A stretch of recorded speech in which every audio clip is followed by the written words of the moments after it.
नमस्कार. मागील भागात आपण विष्णू सहस्रनामावलीचे पठण या संदर्भात काही प्रसंग बघितले होते.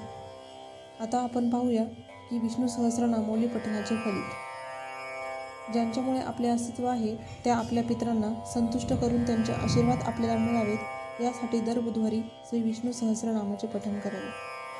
आधी आपल्या ज्ञात आणि नंतर अज्ञात पितरांसाठी याचे पठण करावे. लग्न झालेल्या स्त्रियांनी सुद्धा आपल्या माहेरच्या पितरांसाठी आणि सासरच्या पितरांसाठी सद्गती मिळवून देण्यासाठी याचे पठण करायला हरकत नाही, जेणेकरून त्यांचे शुभ आशीर्वाद आपल्याला मिळतील. आपल्याकडून काही चूक झाली असेल तर त्यांचाच एक अंश म्हणून मोठ्या मनाने ते आपल्याला माफ करतील. विष्णू सहस्रनाम हा एक स्तोत्र ज्याचे अनेक उपाय आहेत. श्री विष्णू सहस्रनामावली पठण इतर गोष्टींसाठी सुद्धा करतात, जसे की व्यावसायिक उत्कर्ष, आपसी सुसंबंध, आर्थिक विकास, शत्रुभाव नष्ट होणे, मानसिक समाधान इत्यादी. पण पितरांना सद्गती प्राप्त होण्यासाठी याचा विशेष उपयोग होतो हे निश्चित. श्री विष्णू सहस्रनाम स्तोत्राचे रहस्य व इतिहास.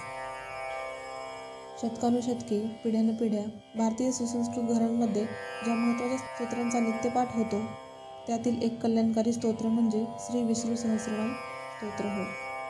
त्याबद्दल आपण थोडक्यात माहिती घेऊ. प्रसंग असा आहे की महाभारत युद्ध समाप्त झाल्यानंतर धर्मराज युधिष्ठिराचा राज्याभिषेक झाला. धर्मराजाची स्थापना झाली.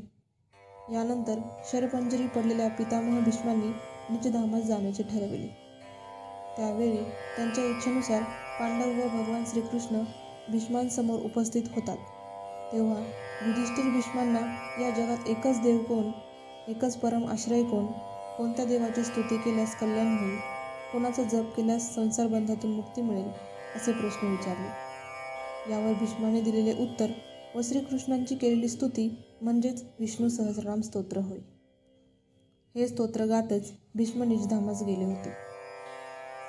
आद्य शंकराचार्यांनी तर महाभारत ही गाय, गीता हे तिचे दूध व विष्णू सहस्रनाम म्हणजे तूप असे म्हणून गौरव केला आहे. या दिव्य स्तोत्राच्या नित्यपठणामुळे पारमार्थिक ऐहिक कल्याण होईल असे फलश्रुतीत म्हटले आहे. साधकाभोवती अदृश्य संरक्षक कवच निर्माण होऊन संकटातून रक्षण होईल याचा एक दृष्टांत म्हणजे दत्त संप्रदायातील एक सत्पुरुष म्हणजे टेंबे स्वामी. टेंबे स्वामी उर्फ वासुदेवानंद सरस्वती यांच्या जीवनातील एक प्रसंग पाहूया. त्यांच्यावर एका मांत्रिकाने अघोरी शक्तीचा प्रयोग केला. ती शक्ती जेव्हा स्वामींजवळ आली तेव्हा ती शक्ती त्या मूर्ख मांत्रिकावर उलटली व त्याचा त्याला त्रास होऊ लागला. पुढे तो मांत्रिक स्वामींना शरण गेला. स्वामींनीही त्याला क्षमा केली आणि दुःखमुक्त केले.